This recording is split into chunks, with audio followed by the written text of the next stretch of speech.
goddamn military. The And Pentagon, I'm fucking livid that we are stuck in the timeline where Alex Jones is right.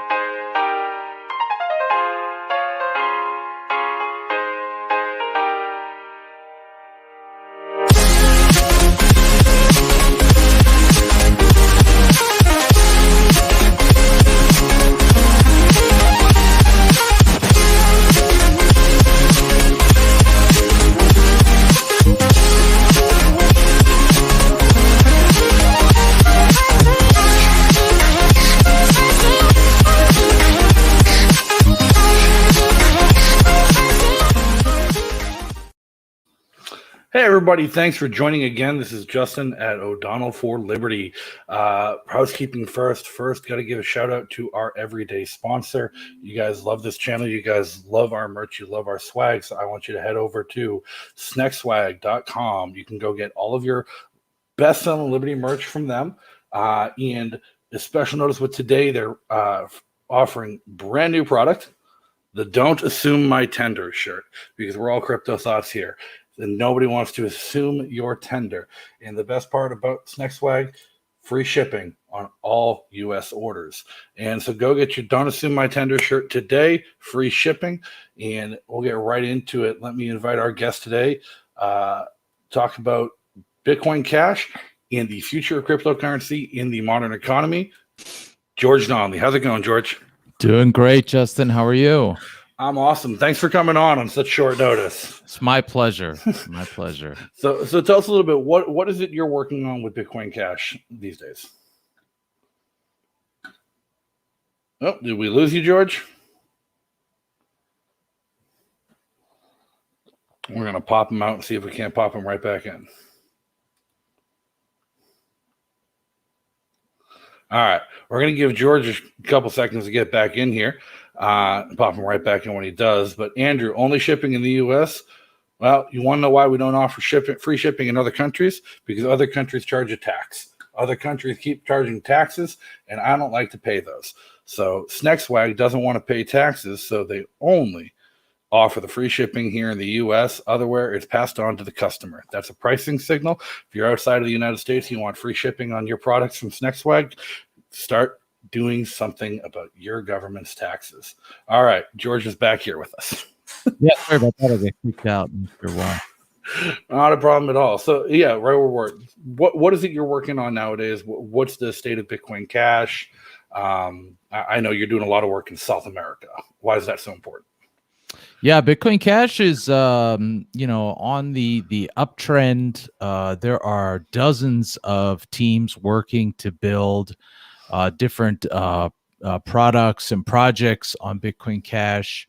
And at the end of the day, really what we need for crypto is to get away from all these pump and dumps, get away from all the hype, and start building some real utility in the real world. It's just onboard lots and lots of people to use it, for their payments and to hold and whatnot, because it's sound money at the end of the day.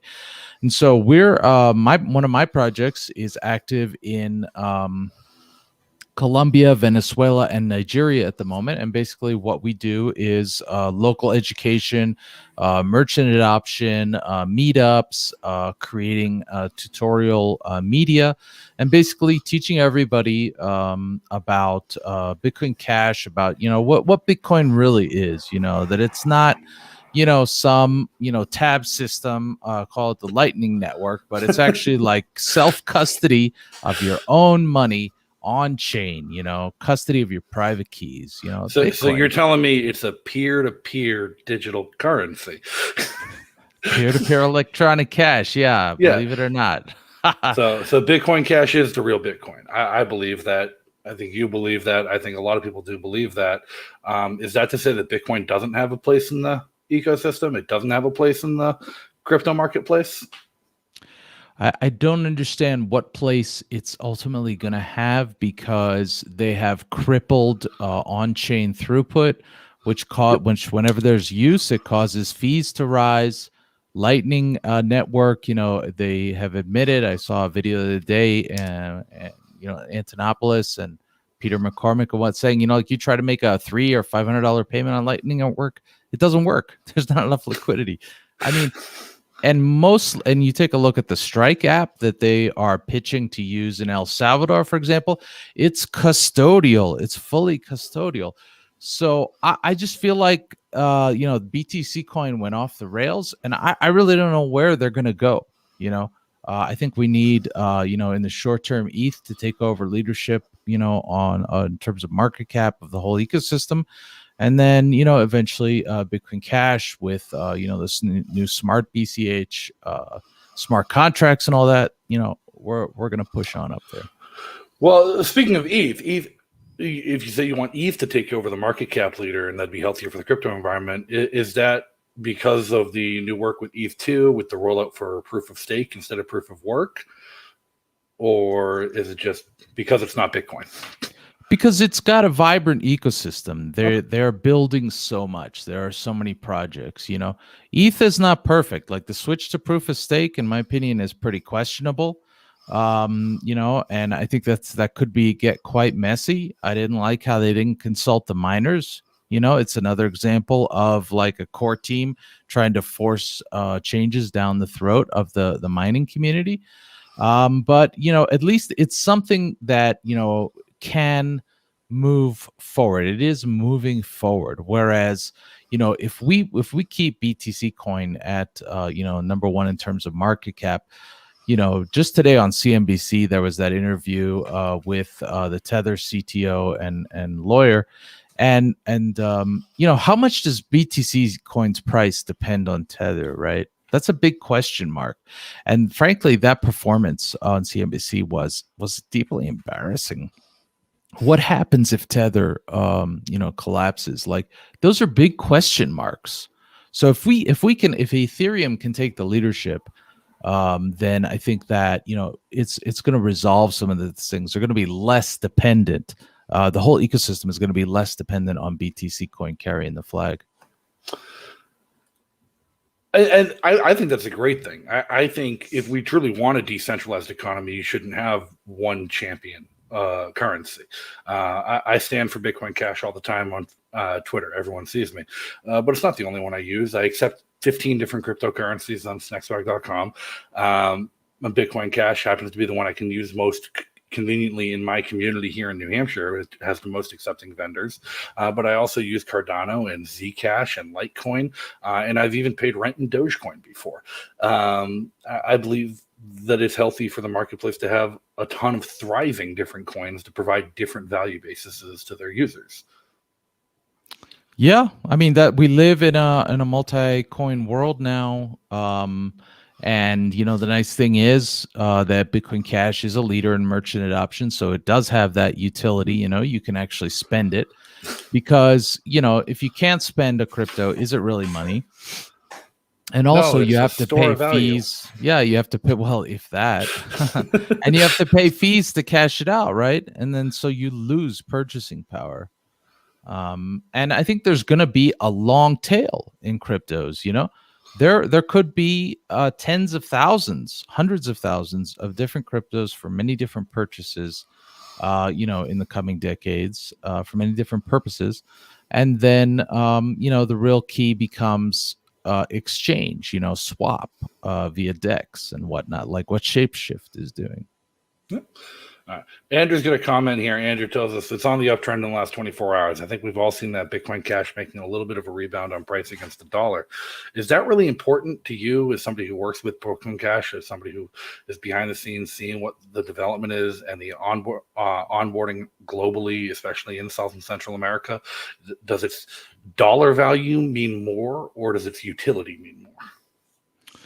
Well, in the short term, we absolutely have to defend the price, and that's an area we need to improve in Bitcoin Cash, because we've had a long series of successful flip starters, a new fundraising mechanism, assurance contracts on chain on Bitcoin Cash that's been going on over the last year and a half, and so of course that works in BCH.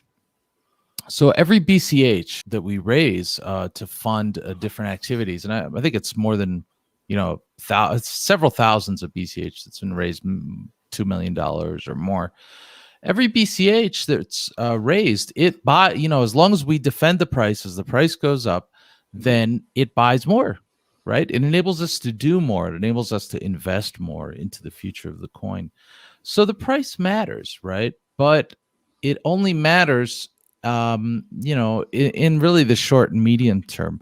We have to be building new utility all the time, and we are. There are so many projects happening. One of the most interesting ones is Smart BCH, which is basically the Ethereum virtual machine running as a side chain. So it's like a software fork of that, running as a side chain with BCH as the base coin. And so we're going to be able to integrate the BCH main chain along with this new Ethereum clone sidechain and do all the DeFi stuff, but on Bitcoin Cash. And so not suffering from all these high fees that we've seen in Ethereum, in the midst of this DeFi craze. Which means that as we onboard people in the developing world where, fiat doesn't work that great, right? These are the people who can get the most utility out of using Bitcoin Cash, and they're billions of people. It's a lot of people.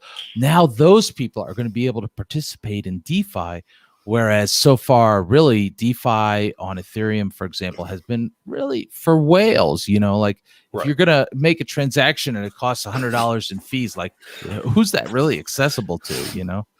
So I had logged into OpenSea once a few months ago because I was trying to list for sale an NFT that I had purchased years ago before I really even knew what the NFTs were, and I'd just forgotten about it till I opened an old MetaMask wallet. It's like, oh crap, I own this.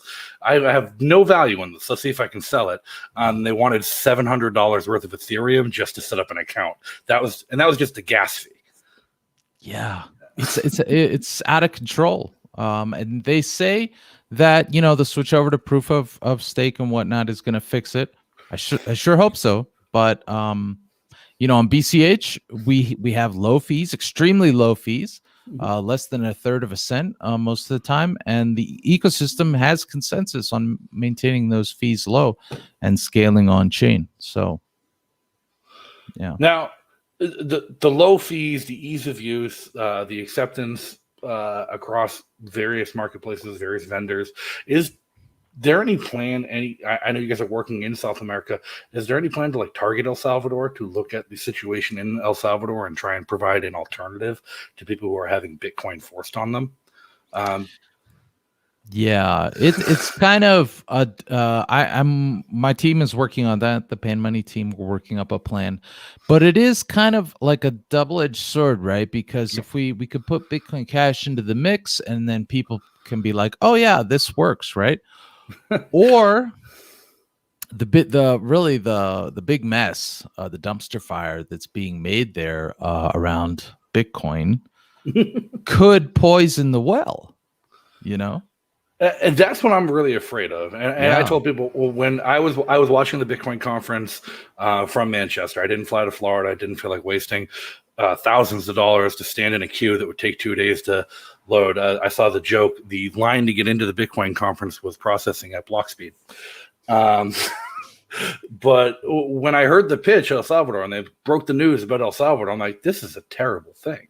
Yeah. And I told everyone in the room, we were watching together, and why? What do you mean? I'm like, he just said they're going to use a proprietary custodial wallet. The state's going to run the node. It's going to be a Lightning Network node.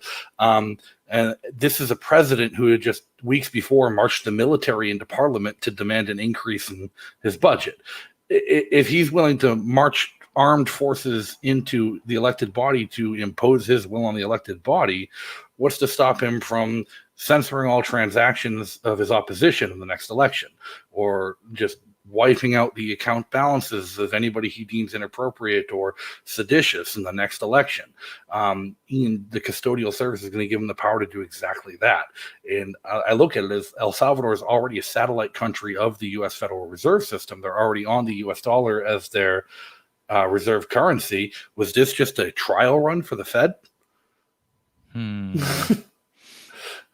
Yeah, it's hard to know really what they're thinking because also when they announced it, there was only one Bitcoin ATM in the country, and it was over at that, that beach, Right.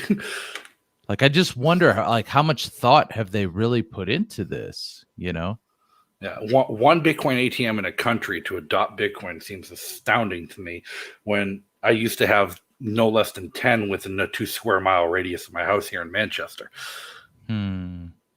before the feds came and took a bunch of them. That's the power of living in New Hampshire. Yeah, but I did see a survey the other day, a poll of merchants in El Salvador, where 61% of polled merchants said they were planning to refuse to accept Bitcoin after the order went into effect. What kind of a cultural, again, you talked about the potential blowback, the bad juju in the mix, and maybe we don't want Bitcoin Cash wrapped up in it. Do you see that kind of a bad juju having a bad effect on the total crypto sphere or just Bitcoin? I think it could be bad for the general crypto sphere. Yeah, because BTC coin is still at that number one spot on CMC. I mean, they are the de facto leader of the space. So, wither Bitcoin, that's, where the rest of us go too. Yeah. Um, I saw that survey as well, and a large percentage of people said they didn't want to receive it as a Bitcoin for their salary as well. And that's completely understandable and consistent with the results or the feedback that I've gotten from regular people in Latin America and Africa in my adoption efforts over the last 3 years or so. People money at the end of the day is about a narrative, and it's about feeling comfortable with that and having some trust with it. And trying to jam something new down people's throats that doesn't engender trust.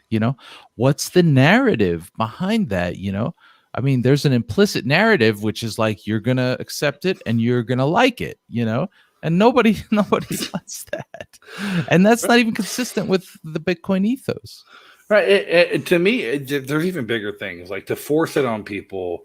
Is one, it goes against the ethos of cryptocurrency. For it to become the central bank of the country, that's the fact that they're making the Bitcoin miners the central bank of El Salvador. That goes against the ethos of cryptocurrency. I joked the crypto was made to destroy the banks, not to become them. But Yeah. furthermore, you look at a country like El Salvador, look at just where they're located geographically. Crypto is only good if you can spend it. Money's only good if you can spend it.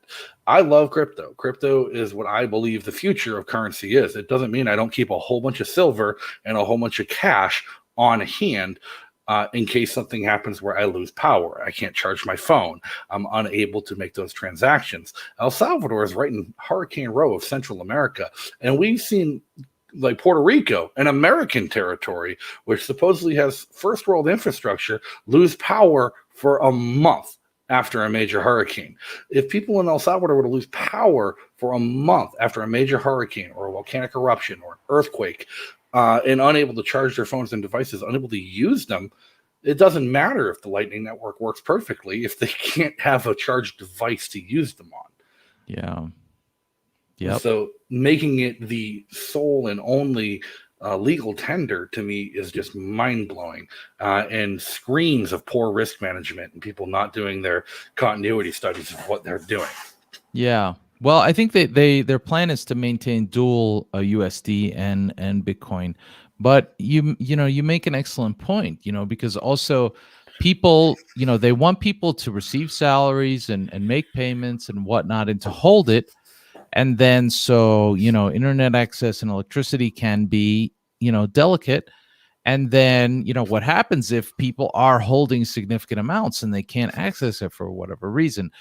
That this is why I'm a proponent of gradual adoption. Like I go out and I approach in a like say 2 or 3 hours 40 merchants, and if two say yes, that's good. That's good, because we don't need everybody to start with it right now.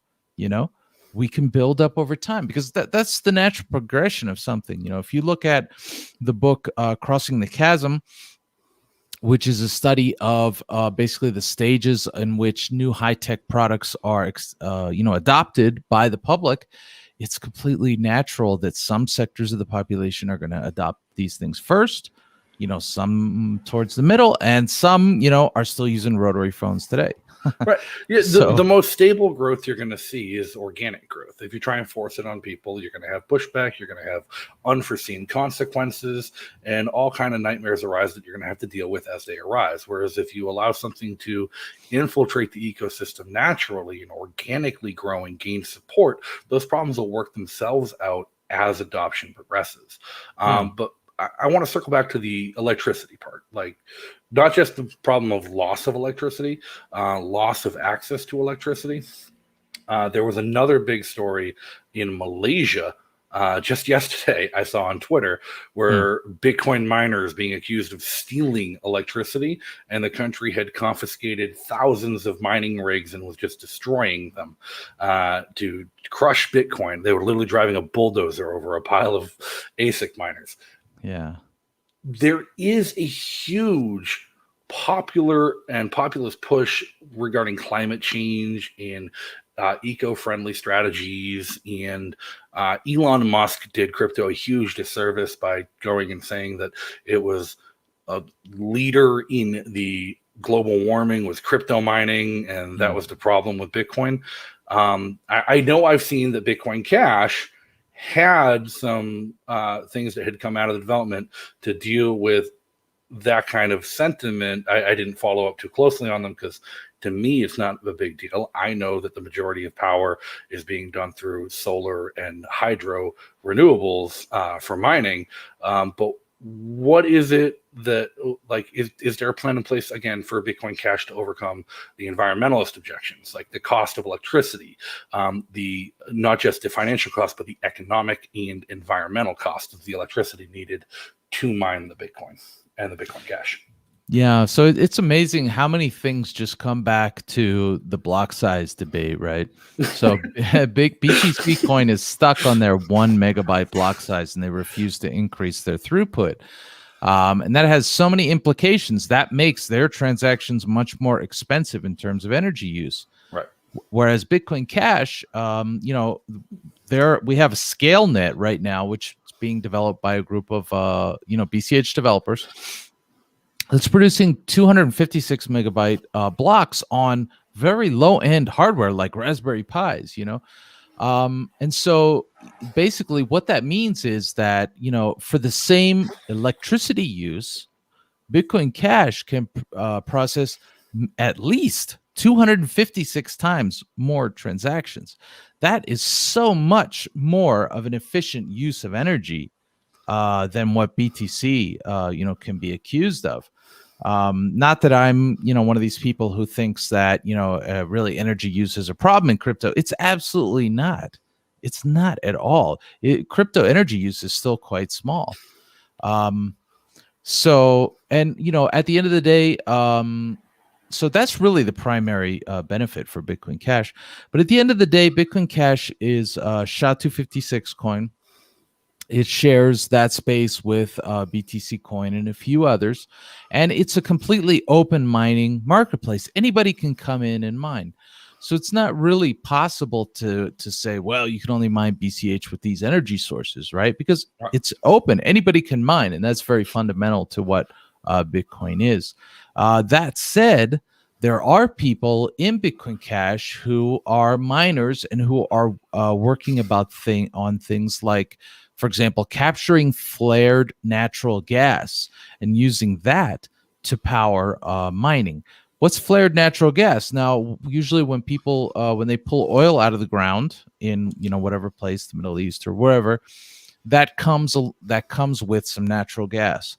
They're there together in the earth. So, in these kind of lower tech oil mining situations, that gas, they don't try to capture it. It's too troublesome to try and capture. So they just burn it off, right? They just send it up a tube and they light a match and boom, it just burns. But it doesn't burn at all. And so there are a lot of negative environmental effects from this, especially in places like Iraq and Venezuela. But if you can capture that flared gas more effectively and burn it cleanly to produce electricity, then you can power, mining off of that. And in fact, not only have you done it relatively cleanly, it's not like you're burning really dirty coal or something, but also you actually reduced greenhouse gas emissions essentially because you have kept flared natural gas from just going straight up into the air. So it goes well beyond the color of the logo. Bitcoin Cash really is the green crypto here, at least in this environment. Absolutely. I do look at the energy debate and the energy arguments as more of an opportunity sometimes when I do hear them, where I won't even delve into specifics. I'd never heard of flared natural gas till you just mentioned it to me. But now you mention it, I can remember the landfill down the street from where I grew up had a big pipe sticking out that was burning 24/7. And that makes sense that something like that would exist. Methane, yeah. But it really comes down to, if somebody's so concerned about the energy use, what they're really concerned about is the regulatory environment that has created a situation where the primary source of electricity is fossil fuels and damaging substances and pollution, because government has hyper-regulated nuclear to the point of obsolescence. But in the real reality is, if government were simply deregulate nuclear and license new plants to be built with modern technology, we could have modular thorium-based nuclear plants all over the world, small modular systems that could provide near limitless, not quite renewable, but really, really clean energy for the foreseeable future. So to me, it's less of an issue about Bitcoin and Bitcoin Cash and crypto's energy usage as it is about energy availability. Yeah, I mean, they have artificially constricted the options available to all of us by limiting, this nuclear tech, thorium tech, and building all these windmills out in the middle of the ocean and whatnot, right? Right. Yeah. I grew up splitting time on Cape Cod in Massachusetts, and the windmills. Oh my God. When it got to the point where we could no longer go fishing, one of the biggest plains off the south coast of Cape Cod, where the bluefish and the stripers used to run, is now just all windmills, and you can't get a boat in there, and the whales can't go in there, the dolphins can't go in there, and it just, that, to me, that destroyed an ecosystem more than Canal Electric's coal plant ever did. But hey, it's clean. As long as you don't count the cost of recycling the windmill 20 years down the line. Yeah, it just seems so like space inefficient, and really, does it produce that much energy? I don't know. I'm kind of skeptical. No, I do know the college I went to, we had 2 windmills on campus that were the primary power source for the entire campus. So it does work.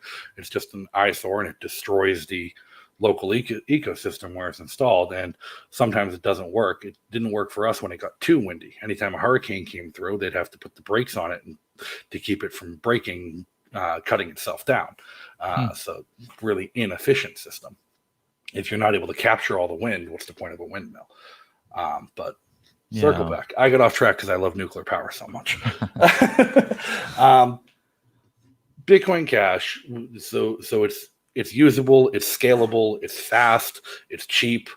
What else is it doing? I know I have dabbled a little bit with the Simple Ledger protocol and making NFTs with the Jungle Marketplace, and kind of seeing what that's about.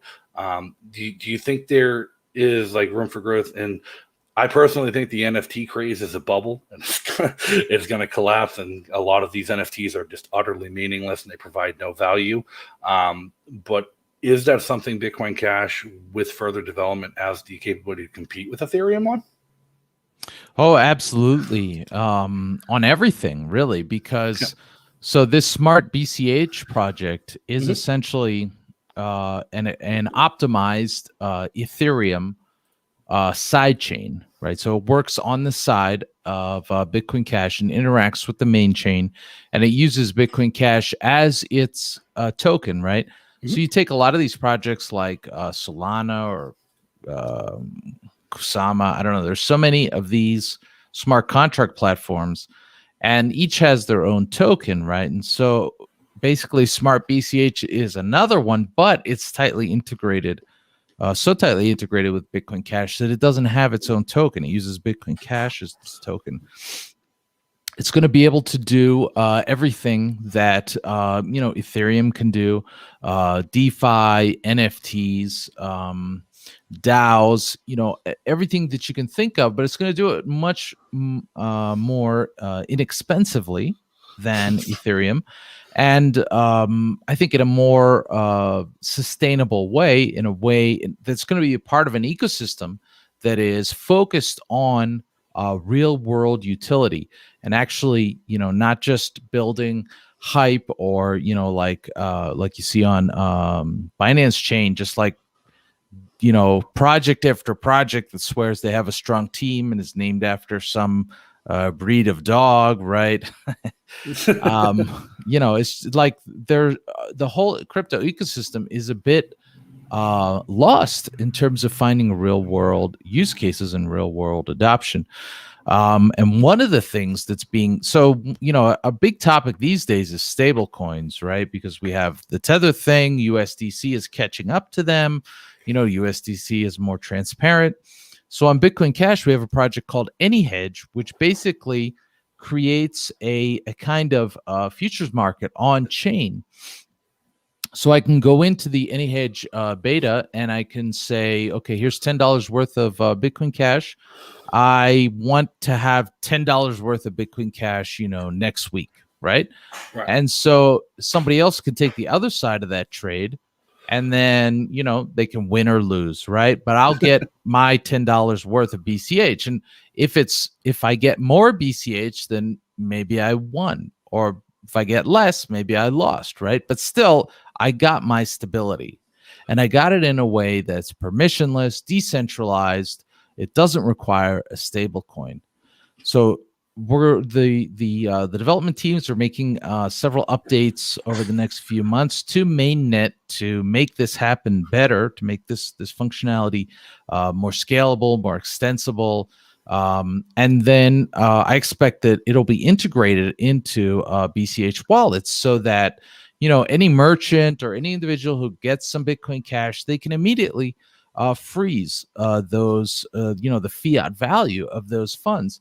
And so then we're going to get the best of both worlds. We're going to get the volatile coin that has the possibility, that has upside in terms of its fiat purchasing power, but we're going to get the option so that people can freeze that value in fiat. So they get stability, but it doesn't depend on like somebody else's stable coin from another country who can red line accounts, or who knows what their reserves are, front running their own order book. Yeah. Or some of the crazy fees, sometimes some of these, because a lot of the stable coins are ERC20 tokens, sometimes to move them, you have to have a lot of ETH, just sitting there in order to spend them. So that's a very promising project that's coming down the pike. To me, one of the things that struck out to me a few months ago, when I was just researching, looking at different things, and I had started a nonprofit with a group of friends to help build and save a local community center, and we were looking at different fundraising mechanisms, and we wanted to do something novel and involving cryptocurrency. And the first recommendation somebody came up with was a color token on the Bitcoin chain, and then somebody's like, well, we'll do an ERC20 token on Ethereum, and like, just after cursory research, a 10-minute look, I'm like, guys, I can build an SLP token in 5 minutes that accomplishes this task and isn't going to cost an arm and a leg to transfer. And we built our Quill token on the SLP chain. We minted 600 of them to use for fundraising. And with that novel purpose in mind, on the backbone of that technology in a crypto-centric community, we're just shy of $200,000 on our fundraising, issuing those tokens to help save our community center. And that's something that people have really been enjoying catching on with, because it is novel. It's a use case of a technology that people have wanted to embrace and wanted to see more out there. But we're not using it as a currency. We're using it as an accounting mechanism. It just happens to be on the Bitcoin Cash blockchain. Mm-hmm. Yeah, that's awesome. That's super cool. Yeah, it is so easy to make your own tokens. You can download the Electron Cash SLP wallet, mint.bitcoin.com, and because you can create your whole token in one transaction for like a third or a tenth of a cent. And my organization, Pan Money, we used SLP tokens in 2020 to raise funds for adoption from the Bitcoin Cash ecosystem. Memo.cash is another place. It's like a on-chain BCH social network where you can use SLP tokens. So, yeah, and to me, it's just those. Now, is there any other crypto that you've kept an eye on that you think is like up and coming that could like rival or is not necessarily maybe competing with Bitcoin Cash, but is coming out with new and novel features that hadn't been thought of for Bitcoin Cash that Bitcoin Cash should start looking at implementing? yeah, they're quite that's a nice thing about the Bitcoin code base is really you can do just about anything you want with it. I mean, it's so flexible that even we can integrate, the an EVM into it, like in Smart Cash, Smart BCH. But some other interesting projects are, in my opinion, Solana is a little bit interesting. They're a bit disorganized right now. I think the Terra project, they actually have some real world utility in Korea. And they're building out basically a kind of synthetic stock market thing. I'm not sure precisely how to represent it, but they have an interesting vision there. So those are two other coins that I think are doing some interesting things. Binance Chain is interesting. They have so much stuff going on, but the problem is that it's a bit chaotic. And they I've heard that they have a lot of problems with keeping the chain in order. But there's a lot happening there, like with Pancake Swap and whatnot. There's just too many to keep track of for your general like lay user nowadays. That's the thing. It's like I remember I remember the day I first started mining Feather Coin. Because it was when Litecoin got too difficult for my laptop. And I remember when like the options I had were Bitcoin, Litecoin, Feathercoin, and Dogecoin, and that was it. That was the only things really available to me to trade. And nowadays, it's just more than I can count, more than they can keep track of. I remember being at the Pork Fest where Vitalik came up with the idea of Ethereum.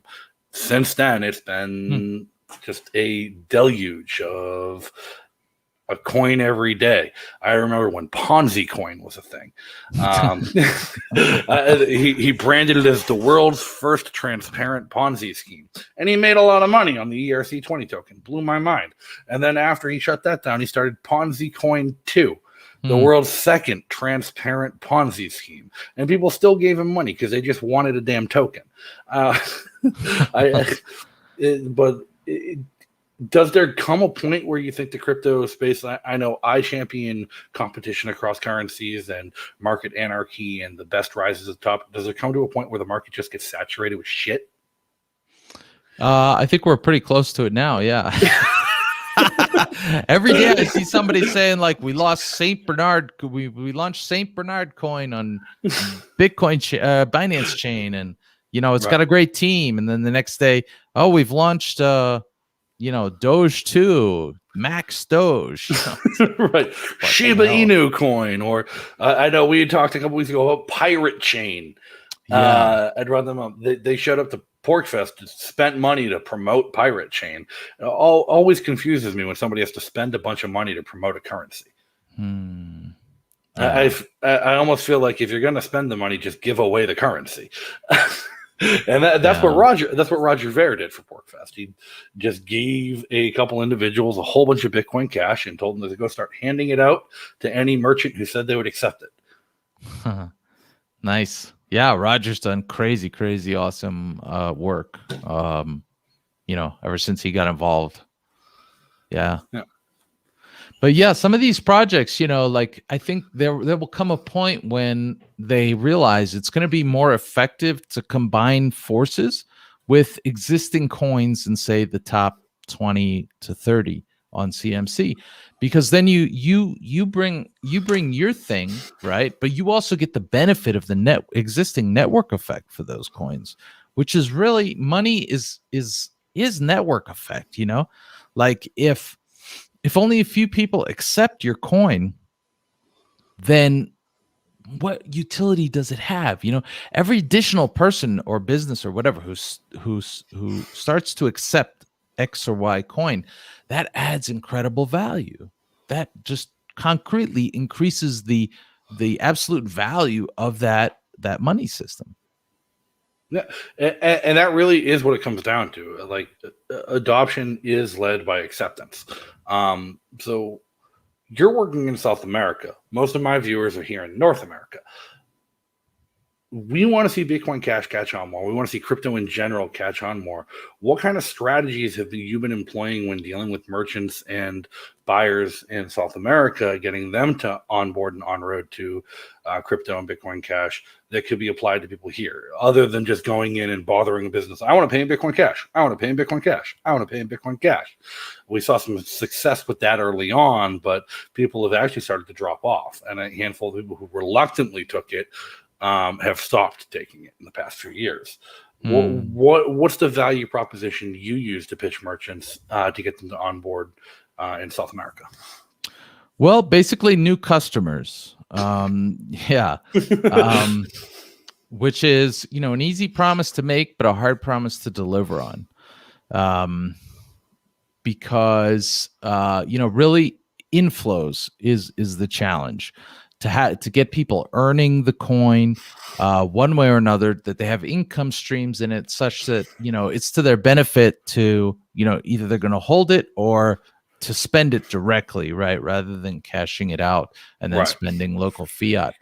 But basically, we've created a network of merchants. We promote them in a variety of ways. And, have a business plan to leverage remittances, which is actually a huge industry, about $700 billion a year, which is mostly flows of money from the developed world to the developing world. And my strategy revolves around the developing world. And to get people to use Bitcoin Cash for those flows, because also the fees on remittances can be quite high, 6 to 8% average globally. But in some areas like, say, Cuba or Venezuela or Sub-Saharan Africa, fees can approach 20 to 50% net. And so, if we can get that business plan to happen, then, we can capture those inflows, and then people are going to have Bitcoin Cash, and, we can get a certain percentage of them to not cash it out, but instead, with a variety of special offers and, in-app advertisements and whatnot, get them to go and spend it at local merchants. So you're trying to compete with Ripple, is what I'm hearing. Whereas Ripple's still not off the ground with Western Union. I haven't paid attention. I always thought they were the Fed coin. Well, here's the thing with Ripple. Like, as far as I can tell, so there are two ways to approach things, right? There's the institutional approach, and then there's the grassroots approach, right? So Ripple is fully institutional, and as far as I can tell, all that's happening in the trial that they've basically paid for is that Ripple is kind of moved around in the background, but nobody's going into Western Union and getting or even being offered to directly receive some Ripple, right? Right. So if the consumer never touches the coin, how are they going to spend it? They don't even know anything about it. They're not even aware that it's been used, right? If it even really has been used. But, in the United States, East Asia, Europe, you have a lot of people who, individuals who work, and then they need to send money home to their families and whatnot. And, they already are not huge fans of Western Union, right? Because of the high fees and the paperwork and all that stuff. And so there's already a significant industry, a kind of mom and pop remittance operations of differing sizes that some of them even actually use crypto in the background.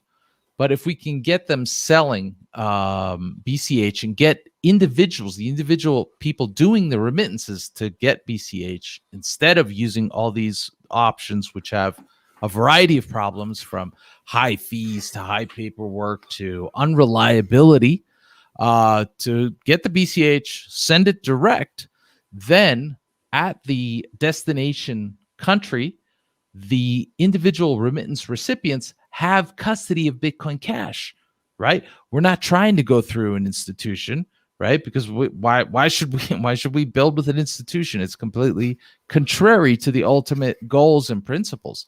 So the individual user has their Bitcoin Cash, and then in the wallet, we can we can say, oh, you got Bitcoin Cash. Hey, here's a merchant near you. Oh, here's a special offer. Buy your arepas and your cheese with Bitcoin Cash and get 5% off.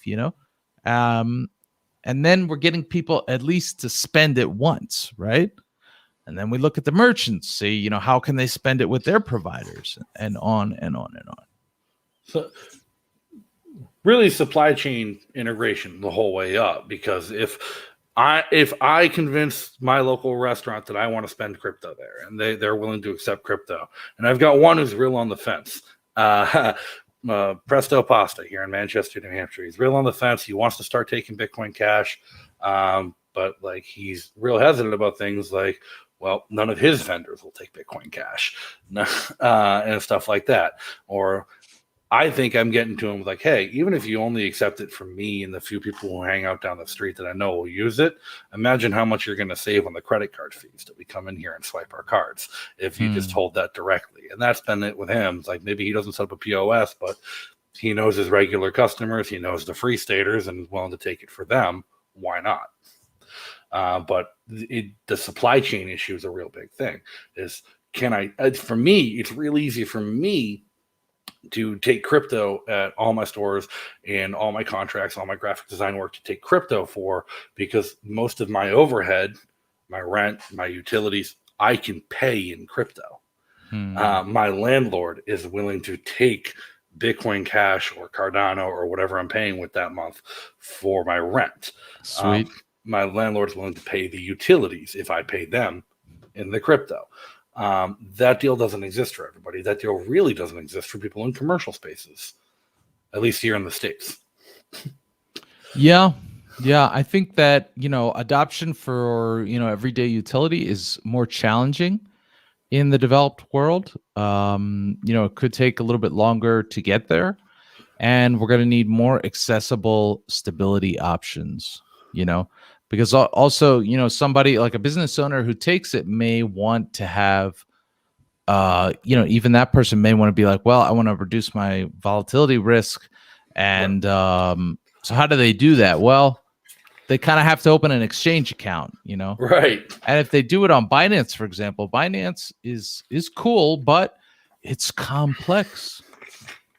I've supported friends who use Binance, and they get a coin and they're like, what do I do now? Like there's the mainnet version, there's the BEP2, there's the ERC20, like, and their heads are exploding, right? Because it's complex. We're running through that right now with just the nonprofit I'd mentioned earlier that we started, where we took a bunch of crypto donations early on because, well, that's the community we're in. And when it comes time to doing things like applying for the mortgage, the bank doesn't care about our crypto holdings. They want to see how many US dollars we have in the bank account. So we went to Coinbase to try and convert those cryptos to US dollars through a corporate account that's a registered nonprofit. And it's just hassle after hassle after hassle. And it's been weeks of Coinbase holding the money and saying, oh, we need more documents. We need more paperwork. We need more of this from the bank. So I imagined that a small family-owned restaurant that has huge overhead, limited profit margin, and like a timetable of when their bills have to be paid, that's way bigger of a nightmare than it is for us, where we have time. We can wait, we can go through it, and we've all done it before, a personal level, so it's nothing we weren't expecting.